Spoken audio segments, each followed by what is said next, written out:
Estamos en esta serie especial de Semana Santa. Ya hemos visto algunas, pues sí, desde el miércoles, ¿no? Ayer estuvo con nosotros César y estaba explicando exactamente eso, que el tiempo había llegado, ¿no? Jesús vino a la tierra a cumplir un propósito demasiado específico. Debemos recordar que Jesucristo es Dios, ¿verdad? Y Él vino a cumplir un propósito demasiado específico, que era salvarnos. Y todo esto estaba marcado desde tiempo antes, todo esto estaba predicho, ¿no? Profetizado. Y de alguna manera el Señor Jesús tenía todo un itinerario que continuar, un itinerario que hacer. Pero la semana pasada es que nos manejamos de a semana por acá, pero más bien ayer, ¿no? César nos compartía eso, que el tiempo había terminado, el tiempo del ministerio del Señor había terminado y era momento de que concluyeran las cosas. Era el momento en que se cumplieran todas las profecías de redención. Era el momento, ¿ok? Y Jesús subió a Jerusalén. Subió a Jerusalén para poder ser sacrificado, como había sido predicho desde mucho tiempo antes por los profetas. Y creo que si uno estudia la Biblia, se da cuenta de Dios, que cómo a Dios le gusta ejemplificar muchas cosas.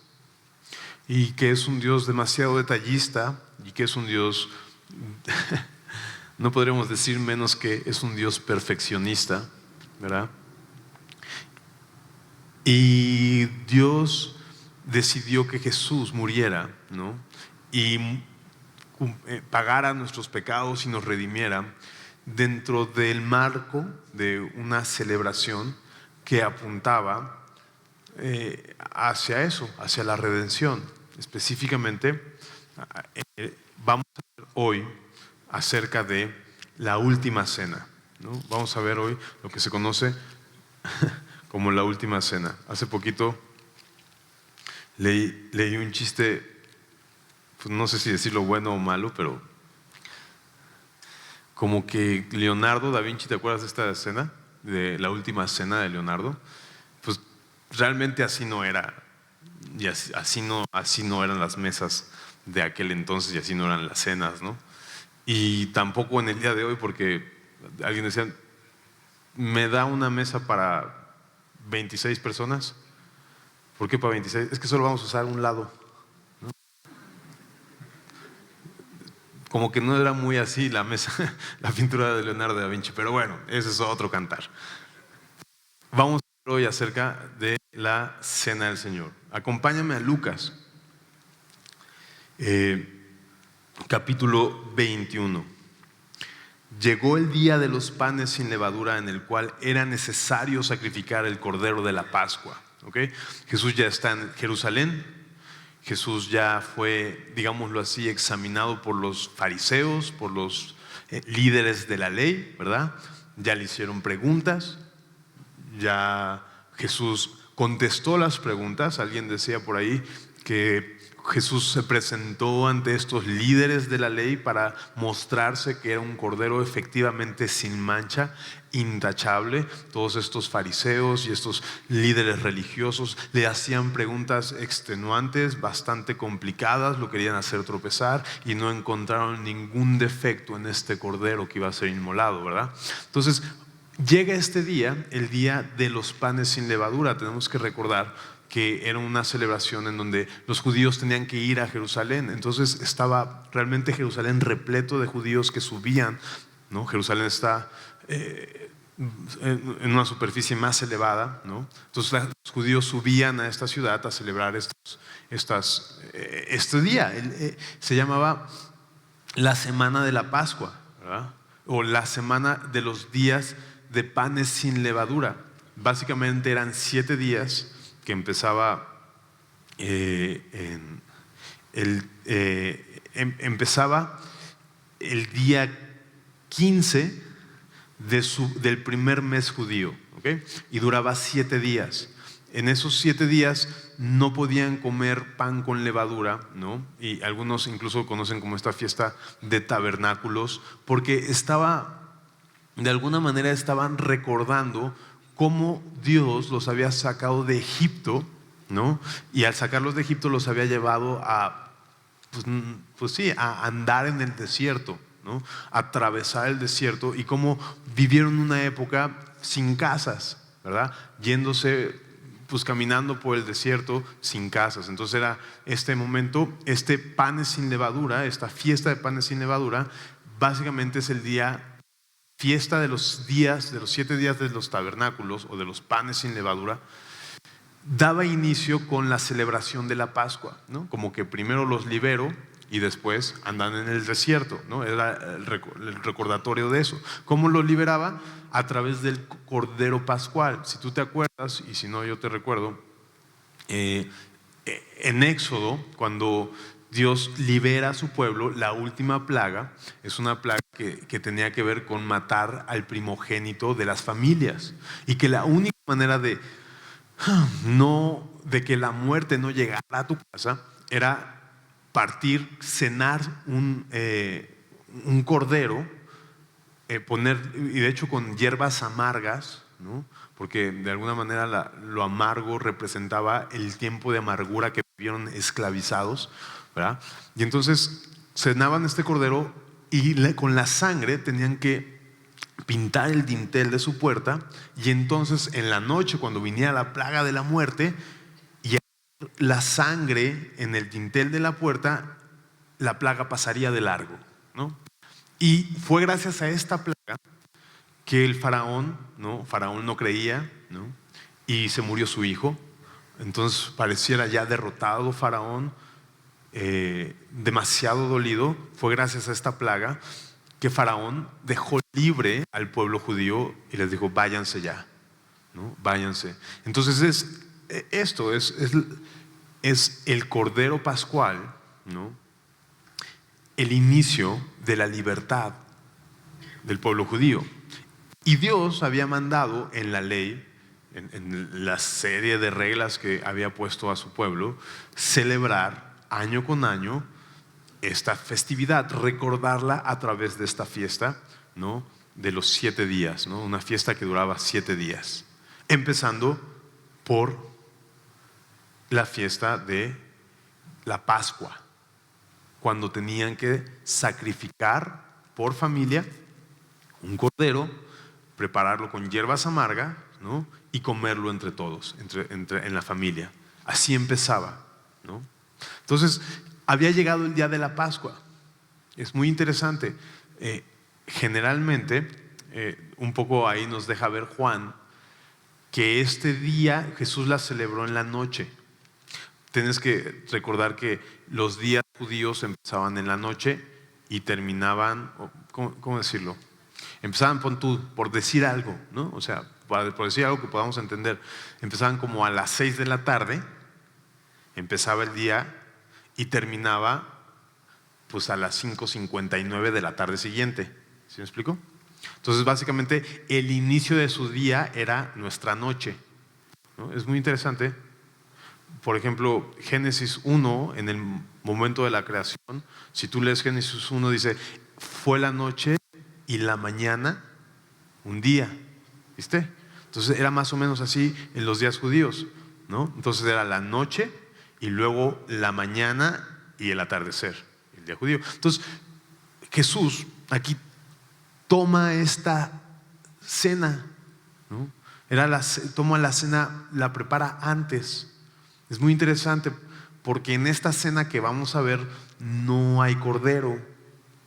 No hay cordero. ¿Por qué? Porque generalmente los corderos eran sacrificados cuando salía el sol en el templo.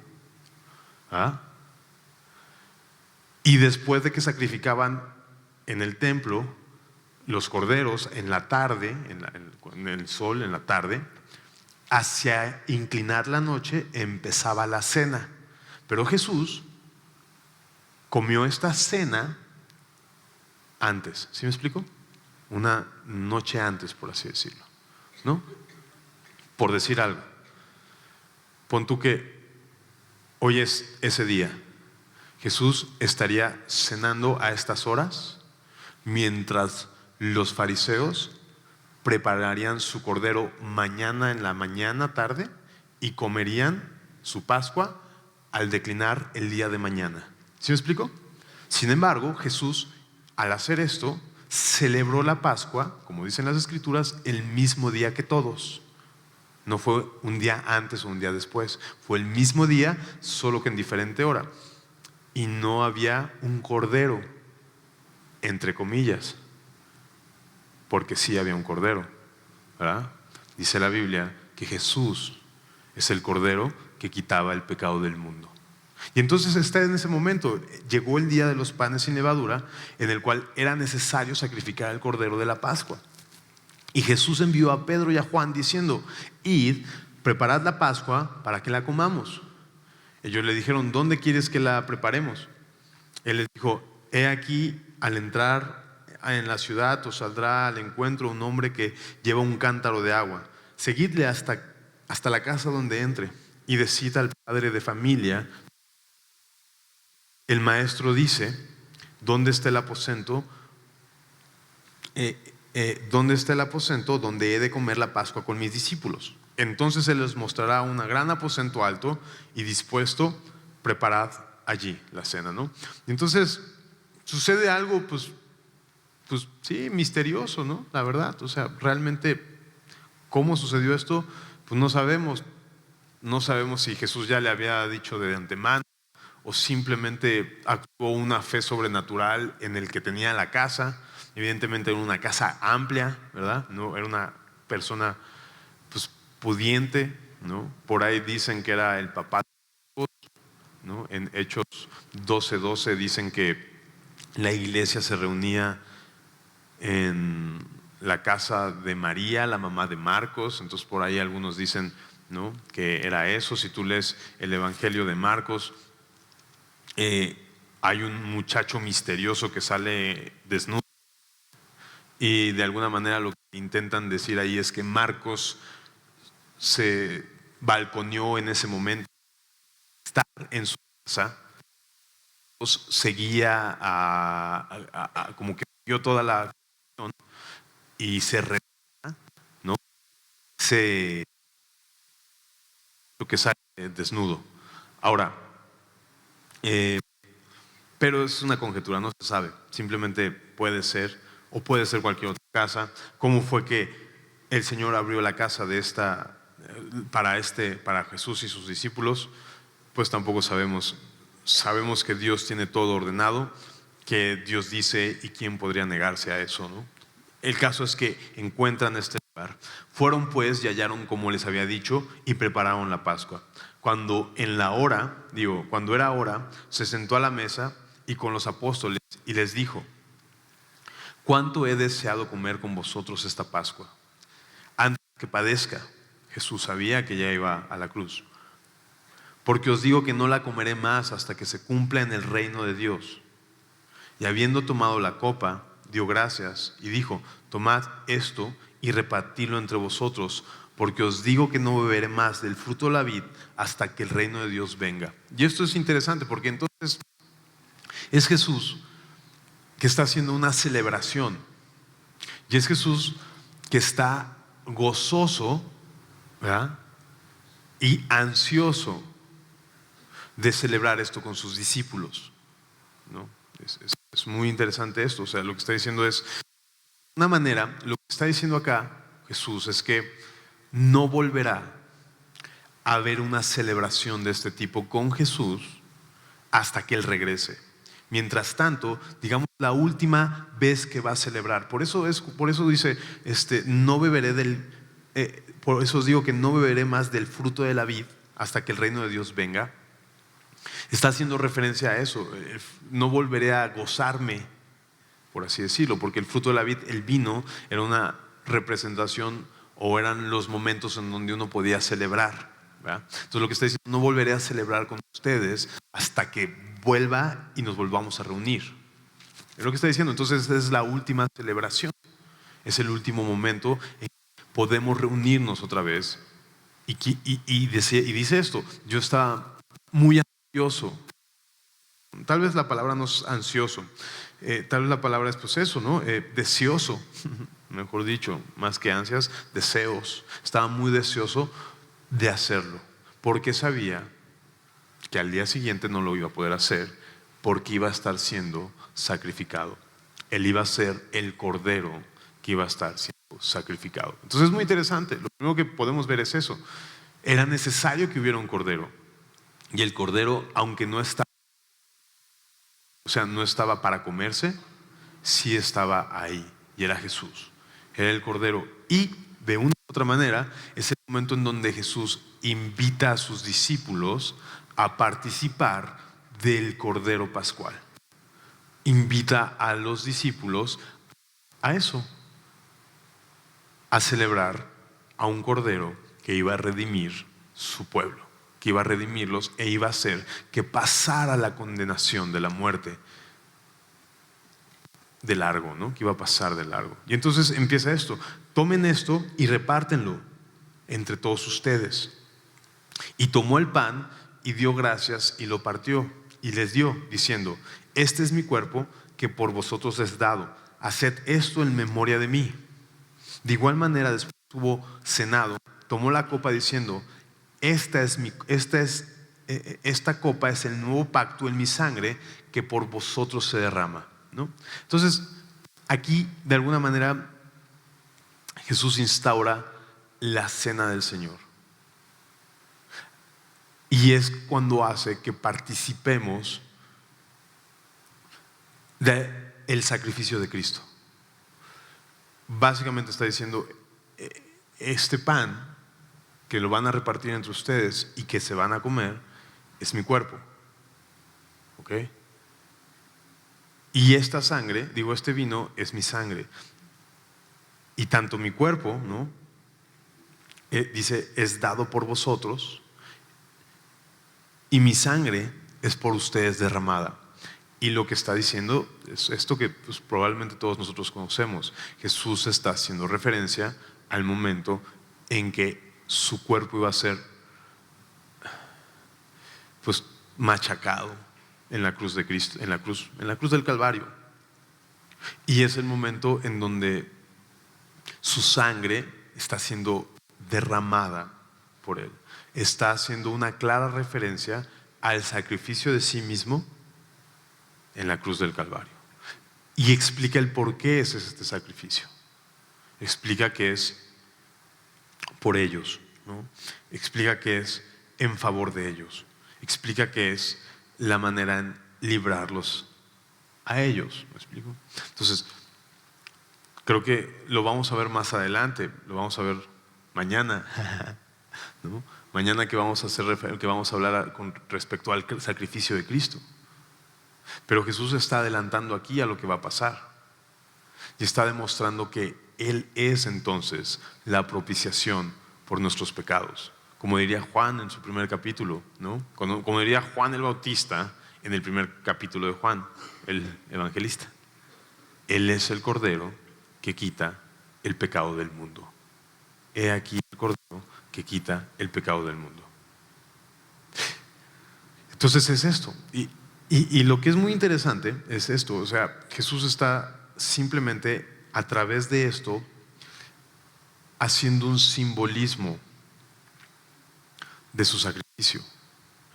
Y no solamente está haciendo un simbolismo, sino está a través de este simbolismo haciendo una ceremonia en la que pueden o podemos participar de su sacrificio. Recordarlo a través de estos símbolos, a través de la sangre y a través del pan, es recordar su sacrificio, recordar que fue Él el que nos ha librado.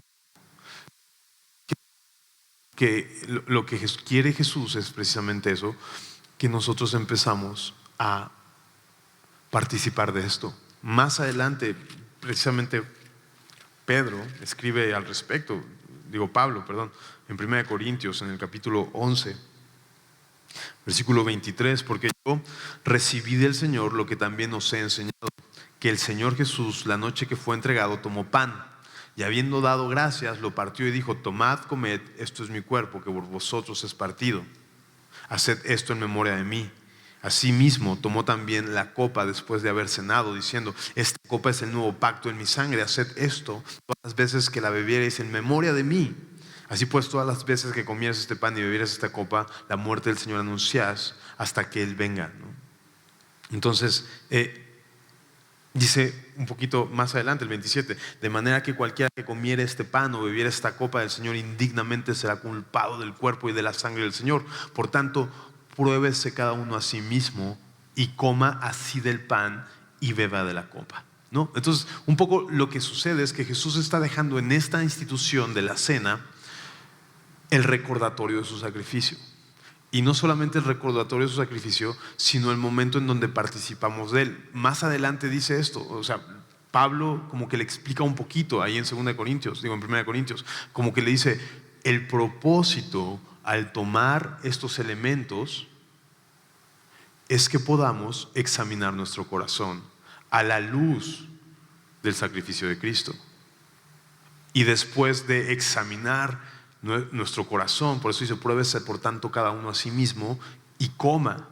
Entonces, a la luz de examinar nuestro corazón, a la luz y en contraste del sacrificio de Cristo, entonces venimos a participar del sacrificio de Cristo en este sentido, ¿no?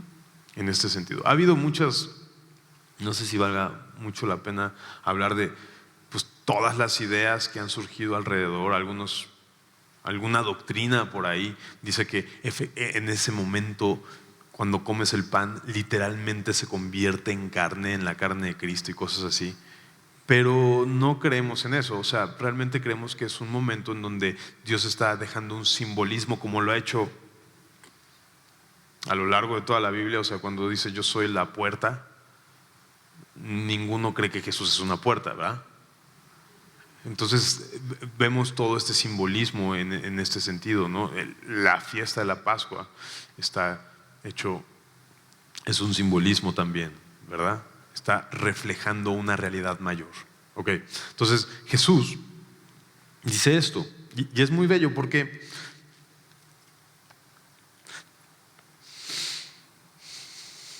o sea,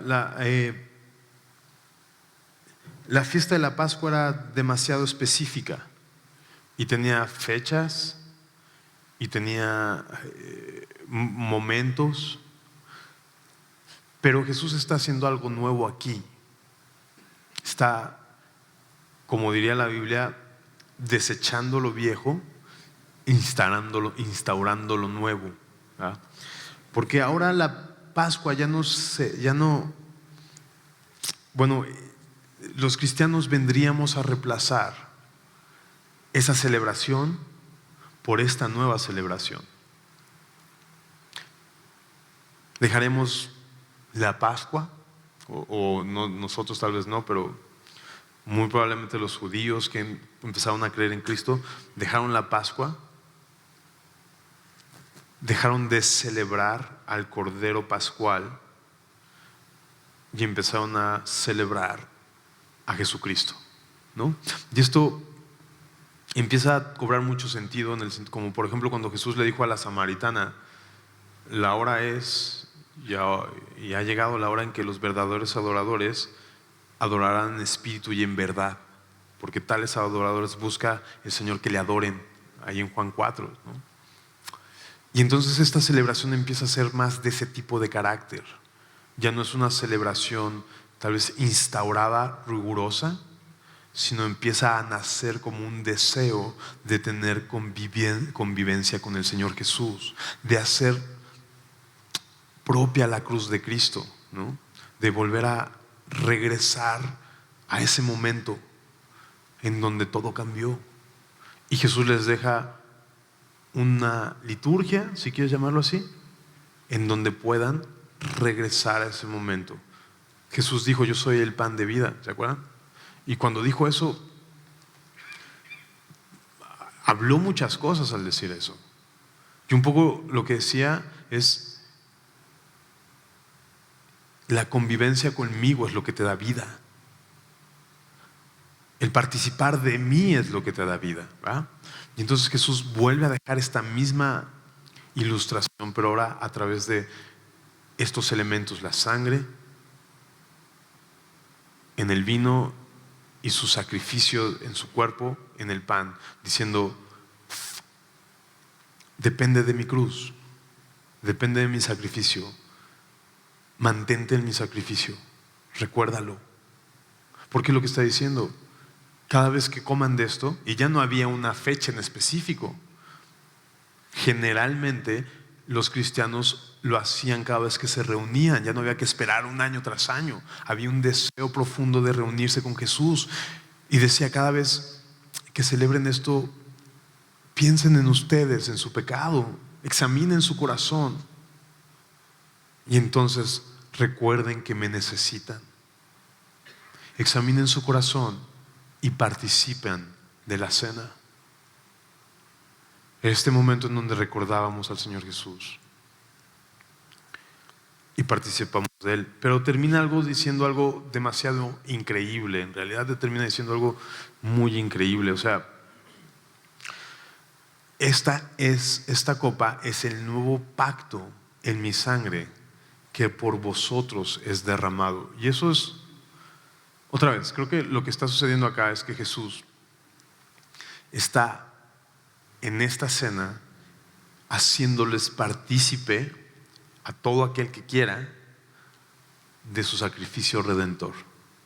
Le está poniendo una práctica en donde puedan recordarlo, en donde puedan contrastar su corazón y recordar que necesitan su sacrificio, ¿verdad? Pero además de eso, está instaurando un nuevo pacto. Esta cena está recordando un nuevo pacto. Y entonces tendríamos que recordar qué es esto del pacto. Porque a Dios le encantan los pactos. Si tú ves el antiguo pacto, como se le conoce el Antiguo Testamento, Dios es un Dios de pactos, donde honra su palabra, ¿no? Es honorable a través de los pactos, es fiel a través de los pactos, no es confiable a través de los pactos. Y Dios hizo un pacto con el pueblo judío. Dios hizo un pacto con el pueblo judío que esencialmente se resumía si lo quieres ver así, ¿no?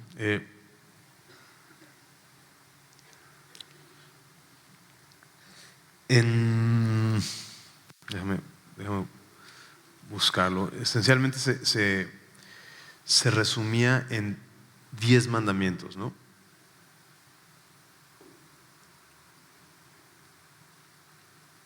Acompáñame rápido, o si quieres yo voy allá de Deuteronomio, en el capítulo 4, y dice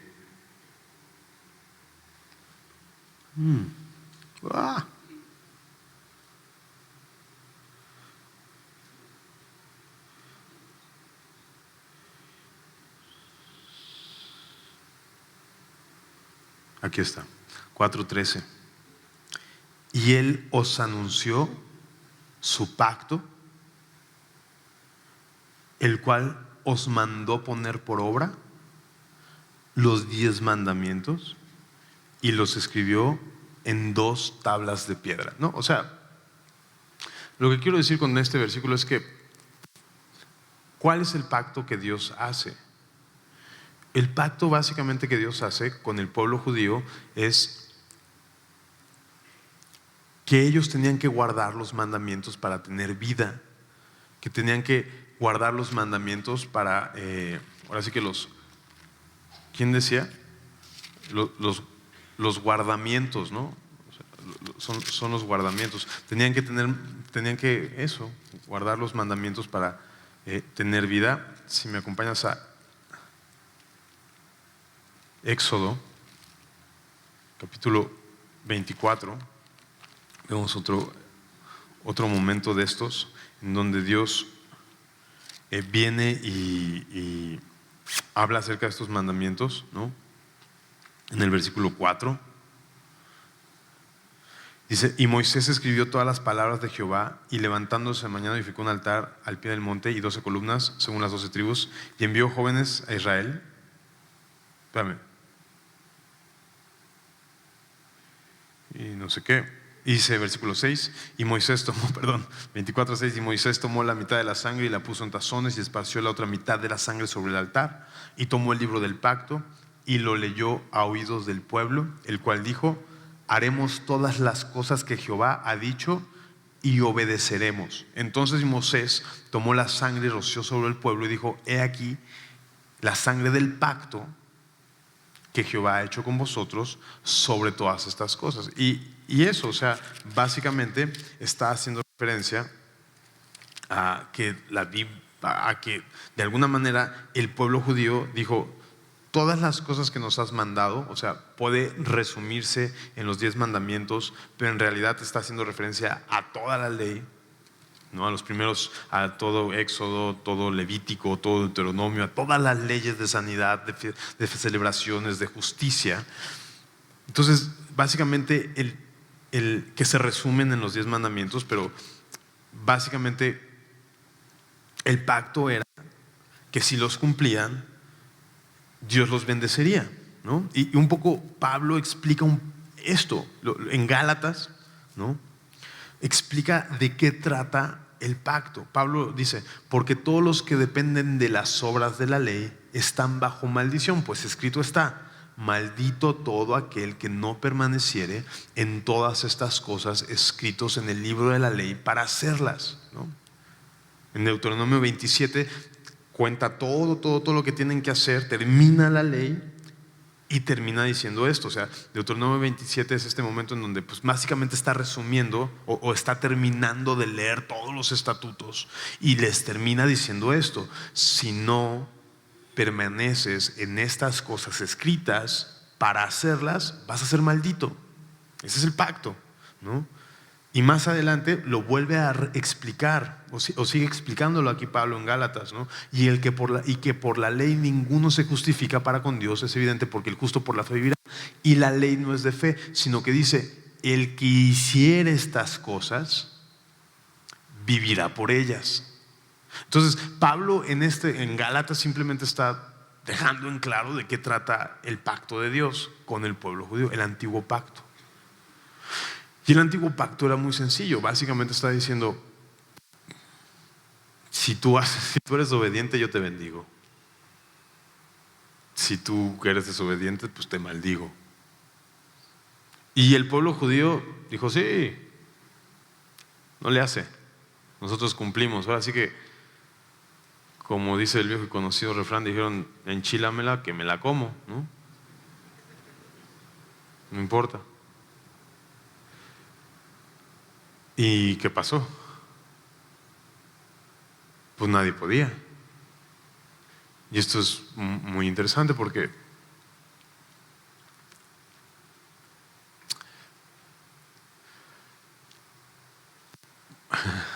esto es muy relevante a nosotros también, porque ¿sabes qué es lo más chistoso? Que Romanos capítulo 2 dice una cosita que también nos condena un poco, ¿ah?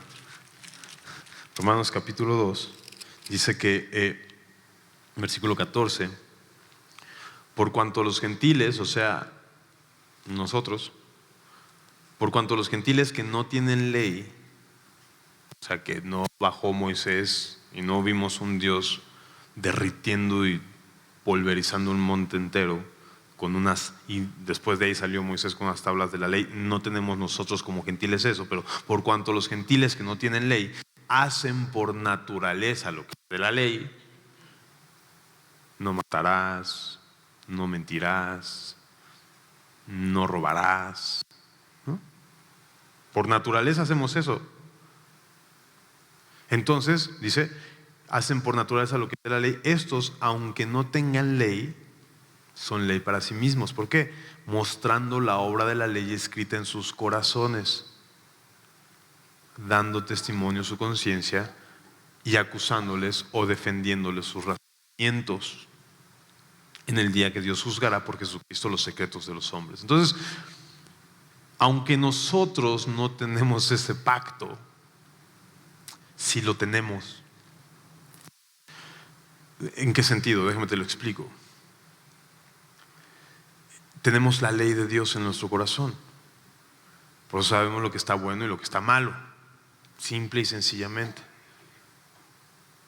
Y aquí la Biblia dice que el hacer las cosas mal, ir en contra de esa ley que está en nuestra conciencia, nos condena. ¿Ah? Por eso nos sentimos mal cuando hacemos lo malo, ¿no? Por eso esta explicación de pues, el pecado es eso que sale mal, pero que sigues haciéndolo y que te condena cada vez que lo haces. ¿Por qué sabes que está mal? Porque ahí está escrito, ¿ah? A ver, quítate eso. Quita esa ley en tu corazón, esa conciencia que te dice que estás haciendo mal. Bueno, ahí está escrito. Por eso te condena. Hay una ley también escrita ahí. Y lo más chistoso es que tú y yo basamos nuestra vida, cuando no está en Cristo, basamos nuestra vida en ese antiguo pacto también. Creemos, nos sentimos bien cuando nos portamos bien. Y creemos que merecemos portarnos bien. Y ahí el problema de por qué el hombre es tan religioso, mano. Pero religioso. ¿Por qué es tan religioso? Porque tiene esa ley escrita en el corazón. ¿Sí me explico? Porque ese mismo pacto está de manera natural en él.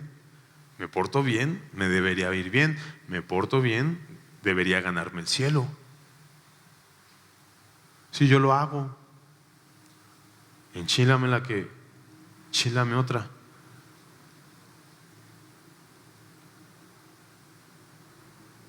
Pero pues, y Pablo dice, ok, pero date cuenta que al final de tus días también vas a ser juzgado igual.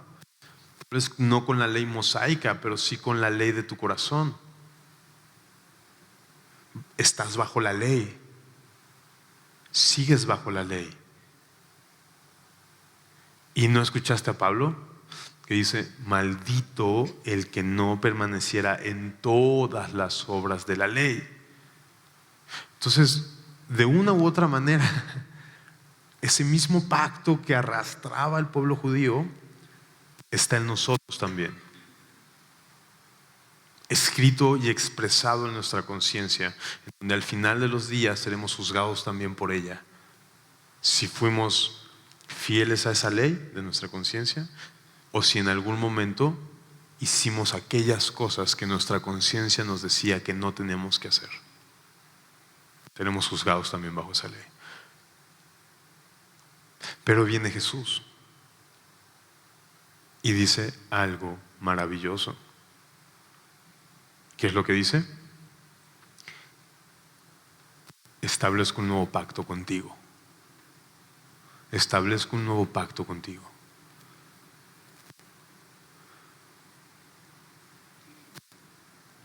Básicamente lo que dice es, me comprometo y prometo bendecirte por los méritos de Jesús. Prometo maldecir a Jesús por tus errores y me comprometo a bendecirte en base a la vida de Cristo. Me comprometo, dice Dios, te propongo un pacto, te propongo un trato. Te propongo bendecirte en base a la vida de Jesús. Me comprometo y te propongo este trato. Tus pecados los cobra Jesús.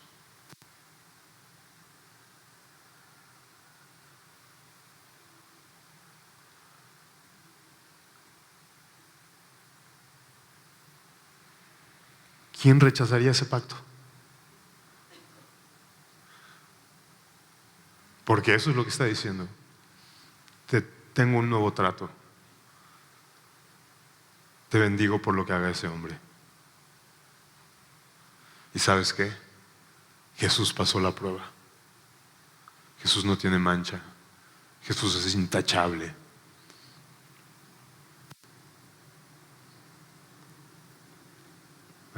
eso.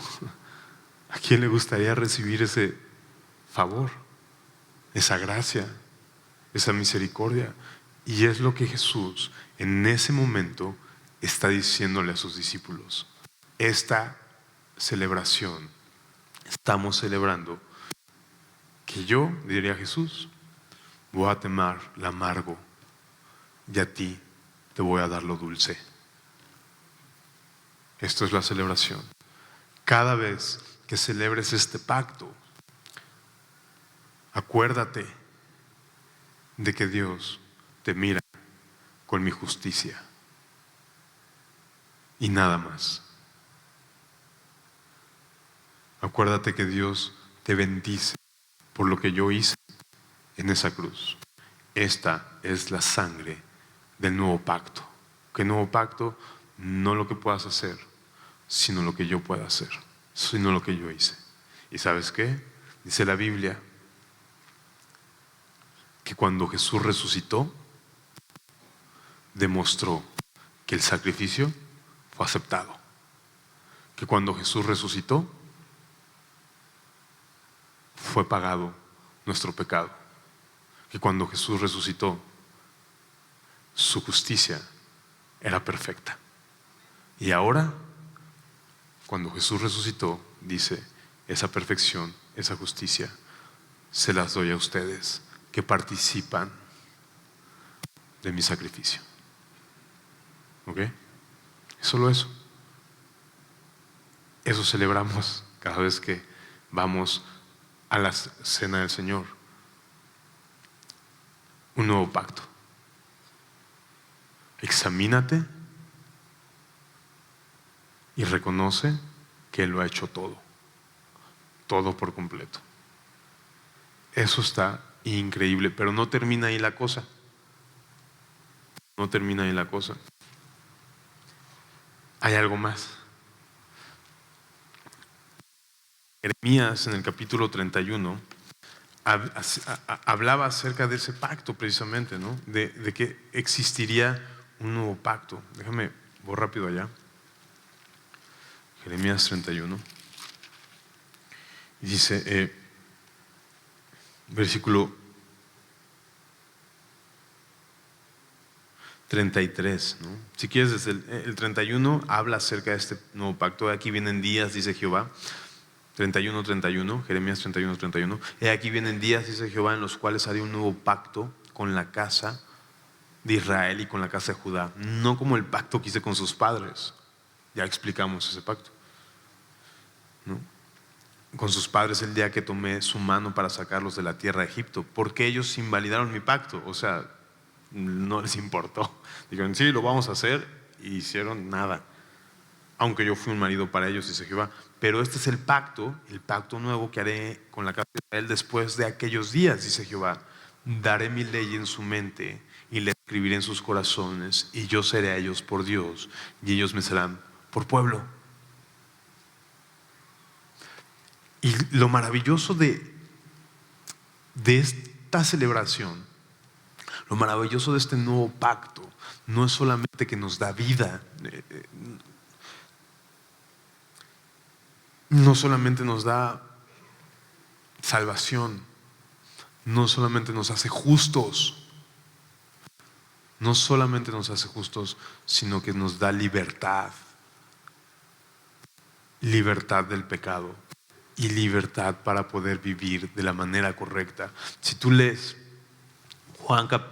el Evangelio de Juan, lo de la Santa Cena y el aposento donde están celebrando todo este asunto, empieza en el capítulo 13, ¿no? Cuando Jesús dice que ya sabía que había llegado su hora, se quita la toalla y empieza a lavarle los pies a los discípulos. Ahí empieza todo este proceso. Y si tú, no sé si te acuerdas más o menos qué dice Juan 14, Juan 13, Juan 14, Juan 15, yo soy la vid verdadera, Juan 16, Juan 17, la oración de Jesús al Padre. Todo eso sucede en estos momentos, después de la institución de la Cena del Señor. Pero Juan 14 y Juan 16 traen mucha enseñanza respecto al Espíritu Santo. Mucha enseñanza respecto al Espíritu Santo. De hecho, yo creo que de todas las palabras de Jesús, o si no es que de toda la Biblia, la enseñanza más extensa sobre el Espíritu Santo, justamente Jesús la da después de anunciar este pacto, este nuevo pacto. Y simplemente te voy a leer estos pasajes, ¿no? Dice, empieza en Juan 14, cuando los discípulos están ya bien tristes, y todo esto dentro de este ambiente de la última cena. Al día siguiente es la Pascua, el sacrificio de Jesús. Están bien tristes y les dice, ya me voy. Y es cuando Tomás dice, pues, ¿y a dónde vas? ¿No? ¿Ya saben a dónde voy? No, pues muéstranos el camino para saber a dónde vas, porque queremos seguirte. Casi le dice, oye, pues si ya te vas, déjanos. Ahora sí que deja migajitas de pan como Hansel y Gretel, ¿no? Que para que podamos seguirte. ¿A dónde vas? ¿Ya sabes el camino? No, no lo sé. Yo soy el camino, la verdad y la vida. Y todo este diálogo, ¿no? Entonces ya me voy, ¿no? Versículo 15, si me amáis, de Juan 14, si me amáis, guardad mis mandamientos, y yo rogaré al Padre, y os dará otro consolador, para que esté con vosotros para siempre. Versículo 26, el Consolador, el Espíritu Santo, a quien el Padre enviará en mi nombre, Él os enseñará todas las cosas. Si tú lees ahí en Jeremías capítulo 31, ahí donde estamos leyendo un versículo después, dice que ya no va a haber necesidad de que uno le enseñe a otro. ¿Por qué? El Espíritu Santo, a quien mi Padre enviará en mi nombre, Él os enseñará todas las cosas y os recordará todo lo que yo os he dicho. Te das más adelante, al final del versículo 15, del capítulo 15, 16, Juan 15, 16. Pero cuando venga el Consolador, a quien yo os enviaré del Padre, el Espíritu de verdad, el cual procede del Padre, Él dará testimonio acerca de mí. Y vosotros daréis testimonio también, ¿no? Porque habéis estado conmigo desde el principio. Versículo 7 del capítulo 16. Os conviene que me vaya, para que venga el Espíritu Santo, ¿no? Versículo 13, pero cuando venga el Espíritu de verdad, Él os guiará a toda verdad, porque no hablará por su propia cuenta. El versículo 14, Él me glorificará porque tomará de lo mío y os lo hará saber. Y entonces, lo que quiero decir con todos estos versículos y toda esta enseñanza que Jesús da del Espíritu Santo después de la cena del Señor, es que el nuevo pacto, ¿a quién sabes que incluye? No solamente justicia completa, sino, como decía Jeremías, un corazón nuevo. Un corazón nuevo que pueda seguir sus mandamientos, que tenga libertad para obedecerlo, que tenga la capacidad de glorificarlo. Ya no va a haber necesidad. Dice, por eso pondré mi ley en su corazón y en sus pensamientos, y entonces de manera natural vivirán como a mí me agrada. De manera natural enviaré el Espíritu Santo. Tendrán un nuevo corazón. Tendrán un nuevo corazón. Serán justificados por completo y serán renovados por completo. Este es el nuevo pacto que he venido a instaurar. Es el nuevo pacto que he puesto en vigencia. Y entonces el punto es, la pregunta es, ¿aceptas el trato? O sea, porque Jesús vino a poner un nuevo trato sobre la mesa. Ya había un trato antiguo, incluso tú lo tienes aunque no seas judío, como te lo demostré o como intenté demostrártelo a través de la conciencia y la ley en tu corazón, ¿verdad? Sigues creyendo que vas a entrar al cielo o que vas a librarla por lo bueno que te portas, pero si somos sinceros, ¿cada cuánto haces eso que sabes que está mal? ¿Cada cuánto tiempo lo haces? Entonces, y aunque tú quisieras más cosas buenas que malas, Si eso está dentro de ti, si está en tu interior, ¿cómo pretendes estar delante de Dios? ¿Cómo te quitas eso de adentro? Porque no importa que no lo hagas, escúchame bien. O sea, aunque te tentaran y te amarraran toda una vida, ese veneno sigue adentro. ¿Cómo entras al cielo si sigue adentro? Es que nunca hice nada. Sí, ya sé, te sentaron en una silla, te amarraron toda tu vida, pero ahí sigue. ¿Cómo pretendes estar con Dios si adentro está de ti eso? Entonces el trato es muy sencillo. Viene Jesús y ya te dije, aunque tú no estabas en el antiguo pacto, de alguna manera sí está en tu corazón. Pero viene Jesús y te dice, un nuevo trato. Te propongo que Dios te bendiga y te haga justo en base a lo que yo haya hecho. No en lo que tú hagas o dejes de hacer o puedas hacer, en base a lo que yo haya hecho. Te propongo este trato, que Dios te vea en base a lo que yo haya hecho. Que Dios te bendiga en base a lo que yo haya hecho. Eso dice Jesús, ese trato. Y no solamente eso, además te propongo, además el trato incluye un nuevo corazón para poder empezar a ser libre de aquello que no puedes dejar, de aquello que te condena, de aquello que te destruye. Eso es vida eterna. Eso es vida eterna. La pregunta es, ¿hay alguien de aquí que no haya aceptado ese pacto y que en este momento le gustaría cerrar el trato y decir, acepto tu trato, Jesús? Alguien que antes no lo haya hecho y que en este momento quisiera cerrar el trato con Jesús, te voy a pedir que lances tu mano.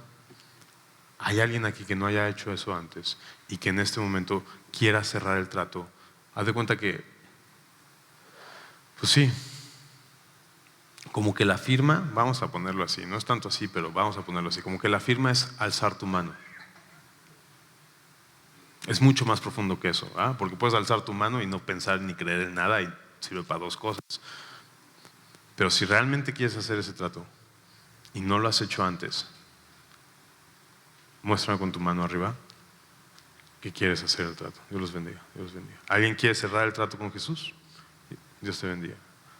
¿Alguien quiere decir, sí, acepto que Dios ahora me vea en base a lo que tú hiciste y me dio una nueva vida? Dios te bendiga, pueden bajarla. ¿Alguien más? Ok.